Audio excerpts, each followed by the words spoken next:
Bismillahirrahmanirrahim. Assalamualaikum warahmatullahi wabarakatuh.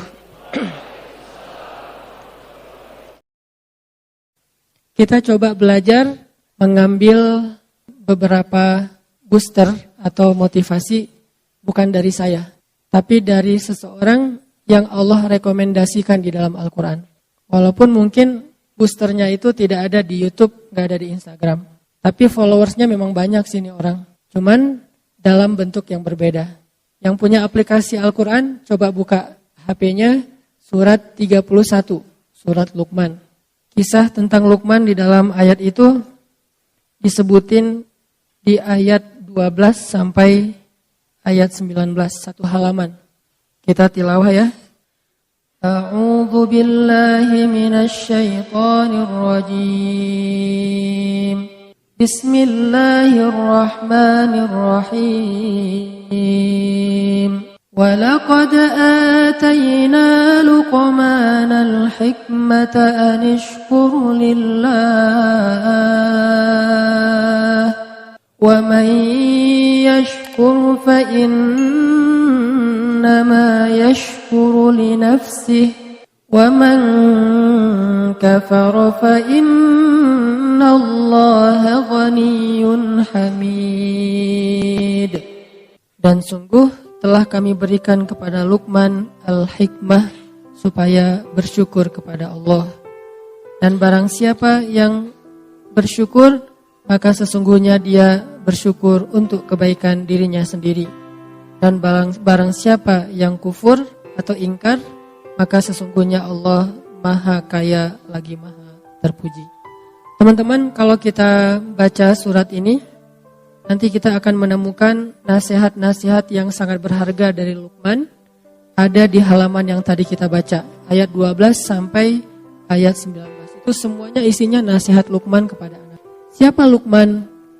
Luqman ini kalau di antara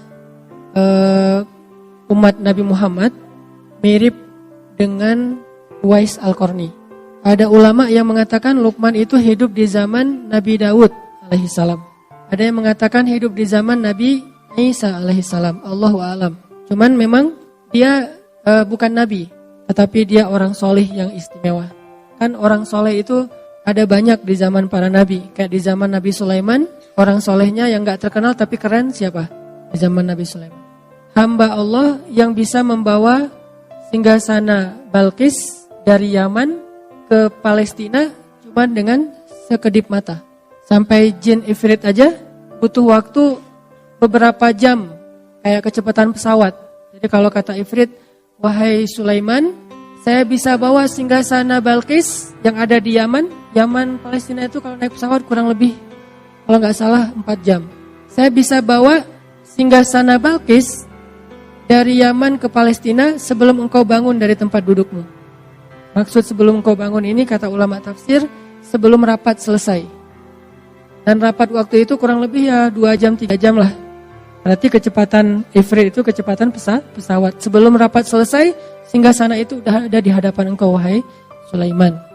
Terus tiba-tiba berdirilah seorang laki-laki yang gak dikenal. Bahkan di Al-Quran juga gak disebutin namanya, saking gak terkenal. Jadi jangan remehkan orang yang followersnya dikit.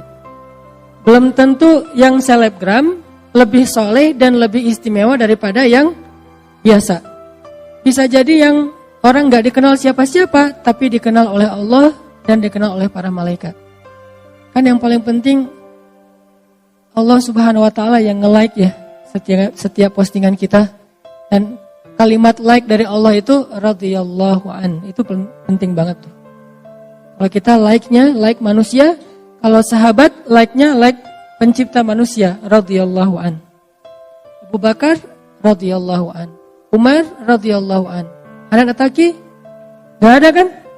Gak mungkin juga saya ngaku-ngaku radhiyallahu an. Dan gak ada juga orang yang sepakat mengatakan Hanan itu sih radhiyallahu an juga. Gak ada kan ya? Berarti belum dapat like dari Allah subhanahu wa ta'ala. Paling-paling dapat like dari manusia. Nah, laki-laki yang di zaman Sulaiman juga mirip dengan Luqman. Walaupun kalau Luqman disebutin namanya. Di zaman Nabi Isa ada orang kayak gini, di zaman Nabi Daud ada, di zaman Nabi Musa ada, banyak. Di zaman Nabi Musa salah satunya Khidir. Gak terkenal, Tapi dia punya kelebihan, sampai selebgram seperti Musa aja belajar kepada Khidir. Laki-laki ini berdiri mengatakan, "Ya Sulaiman, izinkan saya membawa singgasana Balqis dari Yaman ke Palestina dalam sekedip mata aja." Sekedip mata dalam bahasa kiasan ini artinya selama jarak antara orang yang datang dari kejauhan belum jelas siapa sampai menjadi jelas, kurang lebih sekitar 5 menit.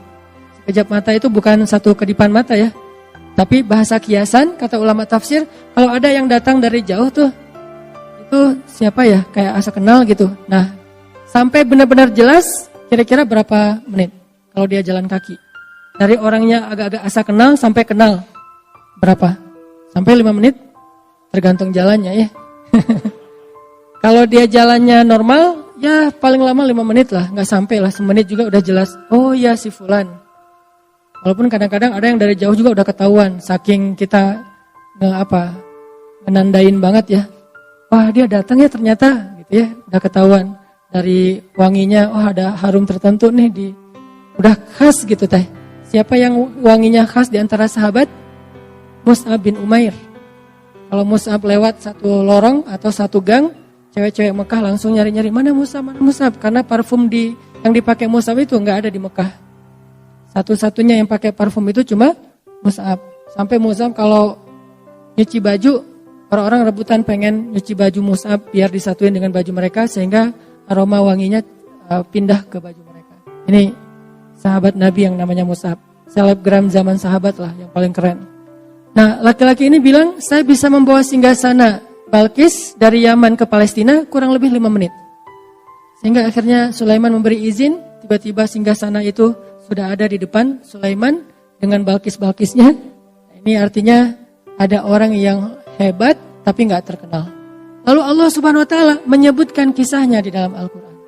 Sehingga di sini ada pelajaran apa teman-teman? Ikhlas. Luqman salah satu di antara simbol keikhlasan. Dia hidup di zaman para nabi, tetapi dia tidak dikenal seperti para nabi. Uwais Al-Qarni juga kayak gitu, simbol keikhlasan. Tidak diketahui kehebatannya oleh manusia, tapi diketahui kesolehan, kehebatan, keistimewaannya oleh Allah Subhanahu Wa Taala. Lalu Allah lah yang mengilhamkan kepada Nabi Muhammad untuk memberitahu kehebatan Uwais kepada sahabat-sahabat beliau. Lalu sahabat Nabi mencari Uwais, ketahuanlah oleh orang banyak bahwa Uwais itu bukan orang biasa, orang istimewa. Jadi nggak usah khawatir kalau kita ngelakuin satu kebaikan, terus nggak ada yang lihat. Justru ketika kita mengharapkan apresiasi dari manusia, maka kita kehilangan penghargaan dari Allah Subhanahu Wa Taala. Ini harus pilih. Kadang-kadang kita harus milih di hati kita nih, mencari penghargaan dari Allah, mencari nilai di mata Allah, atau mencari poin di mata manusia. Rating siapa yang kita cari, like siapa yang kita harapin nih, like dari Allah atau like dari manusia. Ini soal hati ya, bukan soal gimana kita memposting sesuatu. Kadang-kadang secara zahir kita emang ngeposting sesuatu yang buat manusia nge-like. Tapi bukan itu yang kita cari. Ini masalah apa yang diharapin oleh hati kita. Sehingga kita tidak akan menjadi putus asa, berkecil hati, merasa kayak nelangsa gitu. Kalau ada kebaikan yang kita lakuin, orang gak tahu. Ada kebaikan yang kita lakuin, orang gak menghargai. Ada kebaikan yang kita lakuin, malah orang menafikan gitu, mengingkari. Karena Allah Subhanahu Wa Taala alimun, syahidun. Allah maha tahu, Allah maha menyaksikan, Allah maha basir, maha melihat. Dan gak ada yang sia-sia. Sehingga akhirnya Allah mengisahkan kisah laki-laki itu di zaman Sulaiman.